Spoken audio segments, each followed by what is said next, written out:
मेरी coach, welcome to my channel. आज हम लोग डायबिटीज़ मेलाइटस के बारे में पढ़ेंगे। ठीक है, जैसा कि आपको दिख रहा है हेडिंग। तो क्या होता है डायबिटीज़ मेलाइटस, जिसको हम लोग कॉमन लैंग्वेज में डायबिटीज़ को क्या बोलते हैं पता है? चीनी की बीमारी या मधुमेह बोलते हैं। चीनी की बीमारी क्यों बोलते हैं? क्योंकि इसमें चीनी बढ़ जाता है। ठीक है, तो चीनी का मतलब यह है ब्लड शुगर बढ़ जाना। ओके, तो यही होता है, ब्लड शुगर का बढ़ना ही चीनी का बीमारी है। मतलब हाइपरग्लाइसेमिया आपको कंडीशन देखने को मिलेगा इसमें। ओके, तो डायबिटीज़ जो होता है किस कंडीशन में, मतलब क्या क्या सिम्टम्स हैं जिसको हम देख के हम बता सकते हैं इसको डायबिटीज़ हो सकता है। तो ये सब फॉलोइंग कंडीशंस हैं, है ना। अगर ये सब कंडीशन किसी में मिल रहा है तो हम लोग बोल सकते हैं उस पर्सन को, पेशेंट को, क्या डायबिटीज़ हो सकता है। जैसे पॉलीडिप्सिया हो सकता है, पानी ज़्यादा पिएगा। पॉलीयूरिया हो सकता है, पॉलीफेजिया हो सकता है, वेट लॉस हो सकता है। मतलब इतना खाना खा रहा है, इतना पानी पी रहा है, इसके बाद भी वेट लॉस हो रहा है, तो इसी को हम लोग बोलते हैं। मतलब ये सब सारे सिम्टम हैं जो कि डायबिटीज़ में आपको देखने को मिलेंगे। Okay, most important. अभी जस्ट मैंने आपको बताया ग्लूकोज का अमाउंट बहुत ज़्यादा बढ़ रहा है। कहाँ पे? डायबिटीज़ में। अगर ग्लूकोज का अमाउंट बढ़ेगा तो इसके वजह से क्या होगा? ब्लड में ब्लड में ग्लूकोज बढ़ रहा है। ब्लड में जब ग्लूकोज बढ़ेगा तो ऑस्मोलैरिटी बढ़ेगा हमारे बॉडी का। तो ऑस्मोलैरिटी जब बढ़ेगा तो वो ऑस्मोलैरिटी हमारे बॉडी में, ब्रेन में जो थर्स्ट सेंटर होते हैं उनको स्टिमुलेट कर देता है। जब थर्स्ट सेंटर हमारा स्टिमुलेट हो जाएगा तो क्या होगा? प्यास लगेगा। प्यास जब ज़्यादा लगेगा तो हम लोग पानी पिएंगे। पानी जब ज़्यादा पियोगे तो यूरिनेशन हो जाएगा। ओके, तो इसका मतलब यही है, जो ग्लूकोज बढ़ने से, मतलब हाइपरग्लाइसेमिया होने से, आप देख रहे हैं ना, पॉलीडिप्सिया और पॉलीयूरिया कंडीशन आपको देखने को मिल रहा है। ओके, ये है। जब ये सब कंडीशन आप किसी में देख रहे हैं तो डॉक्टर के पास जाता है भाई, तो डॉक्टर बहुत सारे टेस्ट करते हैं। देखिए, मोस्ट इंपॉर्टेंट एक होता है HbA1c test. Okay, glycosylated haemoglobin का कंसंट्रेशन देखा जाता है और वो बहुत हेल्प करता है डायग्नोसिस में डायबिटीज़ का। ओके, अब देखिए फास्टिंग जो होता है, फास्टिंग में ग्लूकोज का लेवल जो होता है 126 से अगर ज़्यादा अगर है, ओके, तो हम लोग बोल सकते हैं उसको डायबिटीज़ है। ओके, वैसे नॉर्मल कितना होना चाहिए? नॉर्मल 100 या 100 से कम होना चाहिए। ओके, तो ये इंपॉर्टेंट पॉइंट है। अब देखिए टाइप हम लोग पढ़ते हैं, टाइप डायबिटीज़ का बहुत सारे टाइप वैसे होते हैं, जिसमें से मोस्ट कॉमन हम लोग टाइप 1 और टाइप 2 के बारे में जानते हैं। जैसे वैसे टाइप 1.5 भी होता है, फिर से गेस्टेशनल डायबिटीज़ भी होता है, सेकेंडरी डायबिटीज़ भी होता है। ठीक है, लेकिन मोस्ट कॉमन हम लोग 1 और 2 पढ़ते हैं, क्योंकि 1 क्या है अभी देख लेंगे। 2 जो होता है 90% कंडीशन में आपको टाइप 2 डायबिटीज़ मेलाइटस देखने को मिलता है। ओके, देखिए टाइप 1 जो होता है वह हमारा इंसुलिन डिपेंडेंट डायबिटीज़ मेलाइटस होता है। टाइप 2 जो होता है वह non insulin dependent diabetes mellitus इसको कहते हैं। क्यों कहते हैं भाई? तब इसके लिए हमको ये जानना पड़ेगा, इंसुलिन आता कहाँ से है?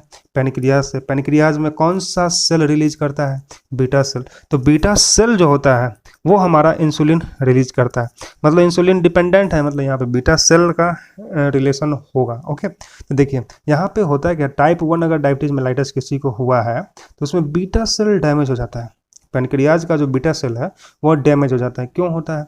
उसका रीज़न आता है एंटीबॉडी। हमारे बॉडी में जो एंटीबॉडी है वो हमारे एंटीबॉडी पैनक्रियाज को डैमेज कर देते हैं, स्पेशली बीटा सेल्स को। जब बीटा सेल डैमेज होगा तो इंसुलिन का अमाउंट घट जाएगा, है ना। इंसुलिन का अमाउंट घट जाता है, तो वही नेक्स्ट पॉइंट में मैंने लिख दिया है, लॉस ऑफ इंसुलिन प्रोडक्शन। तो इंसुलिन का प्रोडक्शन ही यहाँ पे कम हो जाता है। ठीक है, यहाँ तक। अब देखिए non insulin dependent diabetes mellitus, यहाँ पे इंसुलिन का कोई मतलब नहीं है। यहाँ पे मॉडरेट या फिर नहीं होता है क्या? बीटा सेल का डिस्ट्रक्शन। पैनक्रियाज में जो बीटा सेल है यहाँ पे या तो बहुत कम डिस्ट्रक्शन होते हैं या फिर उनका डिस्ट्रक्शन नहीं होता है। तो फिर क्या प्रॉब्लम आती है? यहाँ पे inability of cells to respond insulin, मतलब रिसेप्टर में प्रॉब्लम हो जाता है। मतलब सेंसिटिविटी जो होता है वो घट जाता है। मोस्ट इंपॉर्टेंट पॉइंट ये है, क्या हो जाता है? सेंसिटिविटी घट जाता है, जिसकी वजह से रिसेप्टर काम नहीं कर पाते हैं। तो फिर इंसुलिन मतलब अमाउंट होने के बावजूद भी इंसुलिन रिसेप्टर से कंबाइन ही नहीं होगा, तो एक्शन नहीं आ पाता है, इस वजह से डायबिटीज़ हो जाता है। ओके, तो यह टाइप 2 डायबिटीज़ मेलाइटस का ये है। ओके, अब मैं आपको बताऊं, देखिए टाइप 1 डायबिटीज़ मेलाइटस है तो इसमें आपको पर्सन जो है नॉर्मल वेट भी मिल सकता है या फिर अंडर वेट, वेट घटता है या फिर नॉर्मल रहता है, बढ़ता नहीं है। लेकिन टाइप 2 डायबिटीज़ मेलाइटस जो होते हैं, जो ओबेज पर्सन होते हैं, उनमें ज़्यादा चांस रहता है टाइप 2 होने का।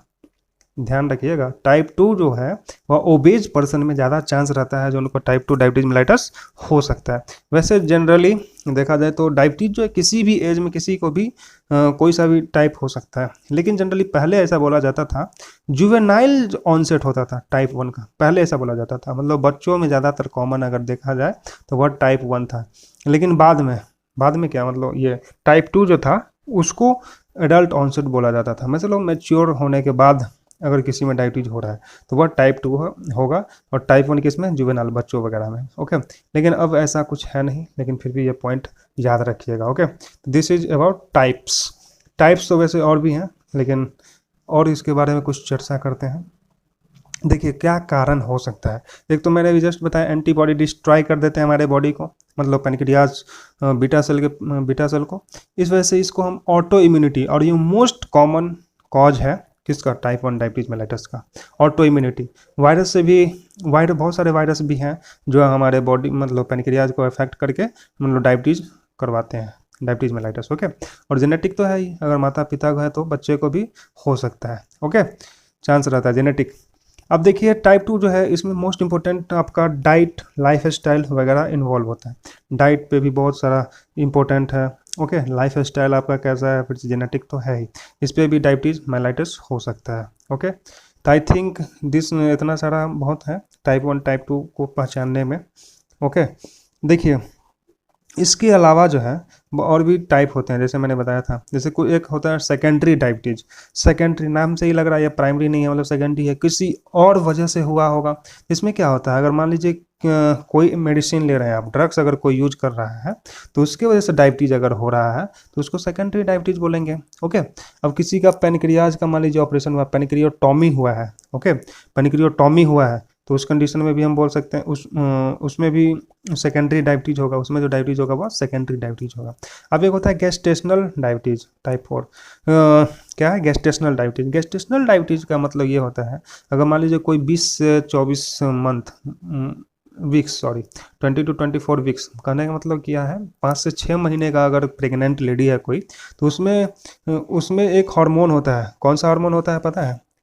उसमें एक हार्मोन होता है मतलब उसका जो प्लेसेंटल हार्मोन है वह, उसके वजह से, प्लेसेंटल हार्मोन की वजह से इंसुलिन रेजिस्टेंस हो जाता है। अब इंसुलिन रेजिस्टेंस हो गया मतलब इंसुलिन काम नहीं करेगा तो ब्लड ग्लूकोज बढ़ जाएगा, मतलब डायबिटीज हो जाएगा। ओके, तो यह हो गया गेस्टेशनल डायबिटीज, ये भी हो सकता है। ठीक है, अब देखिए डायबिटीज बहुत हो गया। ठीक है, डायबिटीज मैंने बता दिया क्या है। अब डायबिटीज किसी को होने के बाद भी बहुत सारे ट्रीटमेंट नहीं ले पाते हैं, जो भी रीजन हो, पॉवर्टी जो भी हो, पॉवर्टी वगैरह, उसके बाद कॉम्प्लिकेशन इससे हो सकता है। कॉम्प्लिकेशन क्या क्या हो सकता है? ब्लड विजन हो सकता है, रेटिनोपैथी हो सकता है, न्यूरोपैथी हो सकता है, कोरोनरी आर्टरी डिजीज हो सकता है, ब्लड विजन हो सकता है, रेटिनोपैथी हो सकता है, न्यूरोपैथी हो सकता है, कोरोनरी आर्टरी डिजीज हो सकता है। ब्लड विजन का मतलब समझ रहे हैं, रेटिनोपैथी। ओके, ये सब कॉम्प्लिकेशन हो सकते हैं, इसलिए अगर किसी को हो रहा है तो ट्रीटमेंट लेना चाहिए, नहीं तो उससे और भी प्रॉब्लम हो जाता है, न्यूरोलॉजिकल सिम्टम आ जाएंगे इसमें। ओके, अब इनका ट्रीटमेंट करना, ट्रीटमेंट तो वैसे आपको पता है टाइप 1 अगर है तो उसमें तो आपको इंसुलिन ही देना पड़ेगा, क्योंकि वहाँ पे इंसुलिन की कमी है। इंसुलिन की कमी क्यों है? क्योंकि बीटा सेल ही रिलीज नहीं कर पा रहा है। बीटा सेल रिलीज क्यों नहीं कर पा रहा है? क्योंकि बीटा सेल में डैमेज हो गया है। क्यों डैमेज है? क्योंकि एंटीबॉडी। ओके, ऑटो एंटीबॉडी, तो ये हो गया ऑटो इम्यूनिटी रीजन था। अब देखिए इनका ट्रीटमेंट करना है तो ट्रीटमेंट दोनों का अलग अलग होगा ना, क्योंकि टाइप 1 जो होता है उन देखिए ये तो डाइट मॉडिफिकेशन बहुत इंपॉर्टेंट है। डाइट जो है मॉडिफिकेशन का सलाह देते हैं डाइट, उसके बाद एक्सरसाइज का सलाह दिया जाता है डायबिटीज़ पेशेंट को। फिर से इंसुलिन तो आपको लेना ही है। इंसुलिन बहुत सारे फॉर्म में ले सकते हैं, सबक्यूटेनियस ले सकते हैं, है ना, इंट्रावेनस ले सकते हैं, इनहेलेशनल फॉर्म में भी आता है। हम लोग इसके बारे में नेक्स्ट वीडियो में चर्चा करेंगे। ओके, ट्रीटमेंट पूरा का पूरा जिसको हम लोग एंटी डायबिटिक ड्रग्स के बारे में पढ़ेंगे नेक्स्ट वीडियो में। ओके, तो I think this is simple. Next video में हम लोग इनका ट्रीटमेंट देखेंगे पूरा का पूरा। Okay, so get connected for more videos and next video हमारा बहुत अच्छा आने वाला है जिसमें हम लोग ट्रीटमेंट देखेंगे डायबिटीज़ का, जो कि आपको पता ही है बहुत ज़रूरी है, सबको जानना चाहिए। Okay, thank you very much. Get connected for more videos.